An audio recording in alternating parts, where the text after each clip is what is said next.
మంచి ఆహారంతో పాటు కావాలి స్వచ్ఛమైన నీరు. అదే సనాతన్ జల్. వివరాలకు 8919763872. ఈ అటేడు తరాలు ఇటేడు తరాలు అంటారు. ఏ తరంలో తప్పు జరిగింది తెలియదు. ఇప్పుడు మేము జాతకం చూసినప్పుడు వాడు జాతకంలో సర్ప సంబంధమైనటువంటి దోషాలు ఉంటాయి, ఎక్కువ ఏమైనా అబార్షన్స్ అవుతుంటాయి. మీరు చెప్తే నమ్మరు, పెళ్ళై 20 ఏళ్ళు అయింది సంతానం లేదు అన్న వాళ్ళకు కూడా మేము పలానా దేవాలయంలో ఈ పూజ చేసినప్పుడు సంతతి కలిగింది, అలా కలిగింది కాబట్టి వాళ్ళ హిందూ ధర్మం ఉంది, ఆ మంత్రానికి అంత శక్తి ఉంది కాబట్టి. లేకపోతే ఈ పూజలు వ్రతాలు ఎవరు చేయడు ఫలితం లేకపోతే. కరీంనగర్ నుండి ఒక ఆయన వచ్చాడు, ఏమంటే 2 IVFలు పోయాయి అంటే 5 లక్షలు పోయాయి, జ్యోతిష్యులకు 3 లక్షలు ఇచ్చాను, నా వల్ల ఇంకేం లేదు, అల్టిమేట్గా మీరు ఏం చెప్తే అది చేస్తా. మేము ఒకే ఒక్క దేవాలయంలో, ఆ దేవాలయం ఎలాంటిదంటే ఇది వరకు పుట్ట, ఆ పుట్ట అంతా తీసేసి గుడి కట్టారు. ఆ దేవాలయంలో మార్చి 23వ తారీఖు 2023 నాడు అనుకుంటా నాగబంధనం ప్రతిష్ఠ చేశాం. డిసెంబర్లో అబ్బాయి పుట్టాడు. మరి అలాంటివి ఎందుకు జరుగుతాయి? ఆ జాతకంలో ఆ దోషాలు కనబడతాయి. పలానా సర్ప సంబంధమైన దోషం ఉంది, పలానా పరిహారము లేదు, గతంలో ఏం జరిగిందో తెలియదు, దాని తాలూకు దోషాలు వెంటాడుతూ ఉంటాయి, దానికి ఏదైనా పరిహారం చేసుకుంటూ ఉంటాం. దీనికి అవే ఇలా ఈ మీరు చెప్పిన దానికి కూడా ఇంటర్లింక్డ్ ఏదో ఒకటి ఉంటుంది. అవును, అది పట్టుకోవడం మరి అది ఏముంటుంది ఏంటి అన్నది మనం పట్టుకోవాలంతే. Okay okay okay. సో గురుగారు ఇట్లాంటిది ఇంకొక పిచ్చి సందేహం, ధర్మ సందేహం ఆడేస్తాం. యాక్చువల్గా మన ఇంట్లోకి గుడ్లగూబ రావద్దు అంటారు కదా. ఆ గుడ్లగూబ ఏమో లక్ష్మీదేవి వాహనం. మరి అమ్మవారు వచ్చినట్టు అనుకోవాలా, అపశకునమా, ఏం చెప్తుంది శాస్త్రం? మంచి ప్రశ్న, ఎందుకంటే ఇది నాకు అనుభవంలో ఎదురైంది. ఒక ఆయన ఫోన్ చేశాడు, ఏమంటే మా ఇంట్లోకి ఫ్రీక్వెంట్ గా గుడ్లగూబ వస్తుందండి అంటే, మంచిదే కదా అన్నాను. ఆయన కొద్దిగా కోప్పడ్డాడు. మంచిదంటారేంటంటే మీకు ఏదో తెలుసని ఫోన్ చేసాను.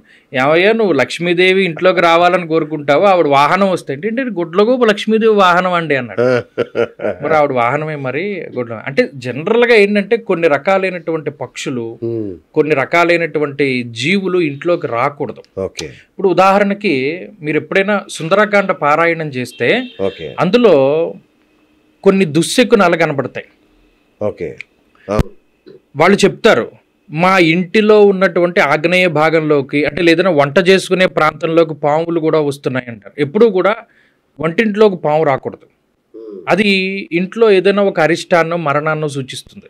అందుకని సుందరాకాండలో పర్టికులర్గా చెప్తాడు, ఇలా వాళ్ళ ఇళ్ళలోకి ఇలా విష సర్పాలు అవి వస్తున్నాయి, ఇవంతా దుశ్శకునాలు అని. వాస్తురీత్యా మన ఇంట్లో ఉండేటువంటి ఎనర్జీ అది పాజిటివ్గా ఉంటే పాజిటివ్ వాటిని ఆకర్షిస్తుంది, నెగిటివ్గా ఉంటే నెగిటివ్ వాటిని ఆకర్షిస్తుంది. ఓ ఇంట్లో గబ్బిలాలు పట్టడం, తేనెపట్లు పట్టడం, గుడ్లగూబలు రావడం, లేకపోతే ఏదైనా విష సర్పాలు విష జంతువులు రావడం, ఇదంతా it's because of negative energy.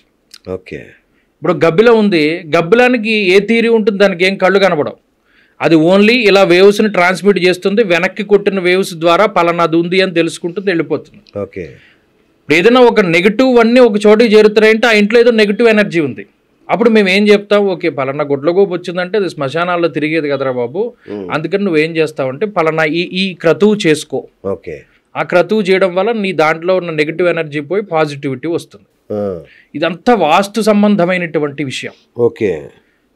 ఆ ఇంట్లో ఉన్న నెగిటివ్ ఎనర్జీ దేన్ని ఆకర్షిస్తే అంటే కదా, ఇప్పుడు మీ ఫోన్ ఉంది, మీ FM రేడియో ఉంది, 93.2 93.7 పెట్టుకుంటారు, అదే కదా వచ్చేది. అంతే. అలాగే మన ఇంట్లో ఏది ఉంటే దాని ద్వారానే వస్తూ ఉంటాయి ఈ జంతువులు.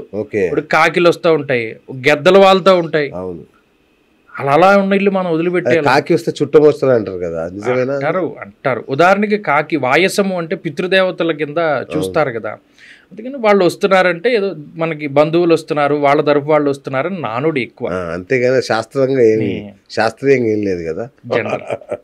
రైట్. తర్వాత ఇంకొకటి గురుగారు, ఈ తాబేలు ఉంగరం అనేది ఒకటి ఈ మధ్య బాగా పాపులర్ అవుతుంది. ఏంటి దాని విశిష్టత ఏంటి, పెట్టుకోవాలా అందరూ ఏంటి? లేదు, నేను ఇది చాలా మంది దగ్గర, ఈవెన్ మా ఇంటికి ఒక ఆయన వచ్చాడు, అతను పెయింటింగ్ పని చేస్తాడు, అతను తాబేలు ఉంగరం పెట్టుకున్నాడు. అరే నువ్వు ఎందుకు పెట్టుకున్నావు తాబేలు ఉంగరం? డబ్బు వస్తుందండి. పెట్టుకున్నాక వచ్చిందా డబ్బు అన్నాను. అంతేనండి, పనులు అవి పెరిగినాయండి. అదొక నమ్మకం.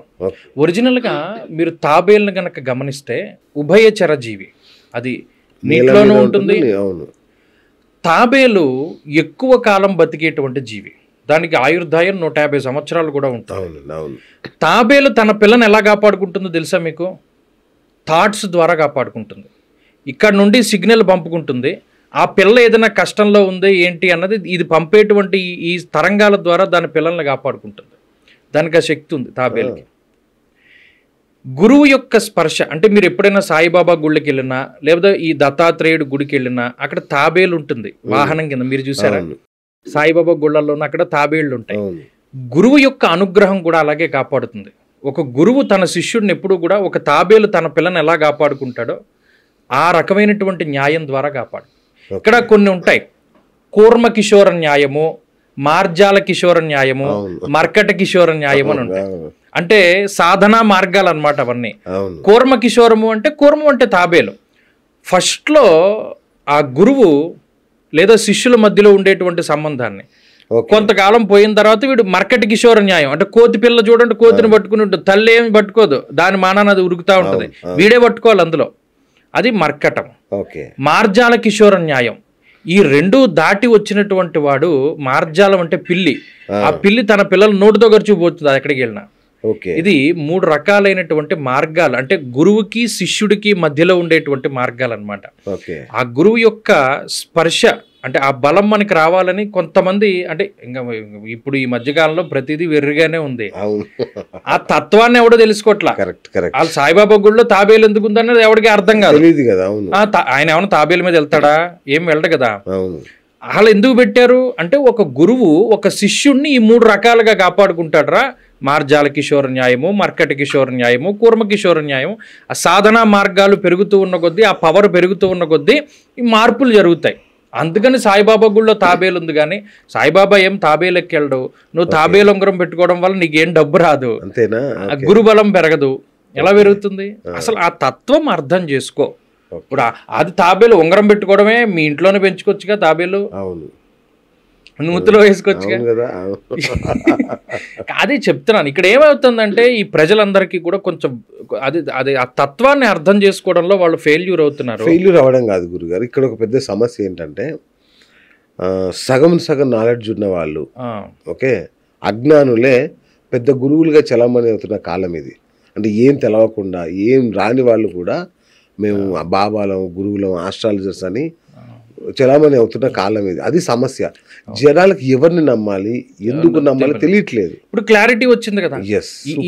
ఈ న్యాయాలు ఉంటాయి అంటే ఆ తత్వము, ఆ తాబేలుకు ఉండే తత్వం అదే ఈ గురువు శిష్యుడి మధ్యలో ఉంటుంది. ఎప్పుడైతే ఈ తత్వం తెలుసుకున్న ఒక గురువును పట్టుకున్నాడో ఆయన 3 రకాలుగా కాపాడుతాడు. ఆయన థాట్స్ ద్వారా కాపాడుతాడు. అది కూర్మ కిషోరము. అలాగే మర్కటి కిషోరం, ఒక్కొక్కసారి నువ్వే పట్టుకోవాల్సి వస్తుంది గురువుని. అంతేగా. బాగా పీక్కి వెళ్ళిపోయిన తర్వాత మనం ఇంకెవరిని పట్టుకోకర్లా, ఆయనే మనల్ని పట్టుకుంటాడు. ఆ పిల్లి నోట్లో గడిచిపోయినట్టు పిల్లల్ని ఆయనే మనల్ని పట్టుకెళ్ళి ఎక్కడ పెట్టాలో అక్కడ పెడతాడు. అది లెవెల్స్ అనమాట. అది అక్కడ వచ్చింది తాబేలు. ఇప్పుడు సాయిబాబా గుళ్ళో ఎవరు వెళ్ళినా తాబేలు చూస్తే ఈ మాట గుర్తు రావాలి. అంతేగా, ఇప్పుడు గుర్తు పెట్టుకుంటారు, వెతుకుతారు కూడా. ఆ సాయిబాబా గుళ్ళో తాబేలు ఉందా లేదా కూడా చూస్తారు. నిజంగా నేను ఎప్పుడు చూడలేదు. అంటే షిరిడి కూడా వెళ్ళొచ్చాను కానీ నేను ఎప్పుడు గమనించాల. మనకు ఆ తోపులాట అదే సరిపోతుంది మనకి. తాబేలు పెడతాడు ఎదురుగుండా. అంటే ఆ గురువు శిష్యుడు ఎక్కడున్నా ఆయన థాట్స్ ద్వారా కాపాడుతాడని. మా గురువు గారు అలాగే చేసేవాడు. ఆయన ప్రతిరోజు చేసే అభిషేకంలో ఖచ్చితంగా శిష్యుల పేర్లు చెప్పేవాడు. అంత శిష్యులు అంటే అంత ఇష్టం, అలా కాపాడతారు.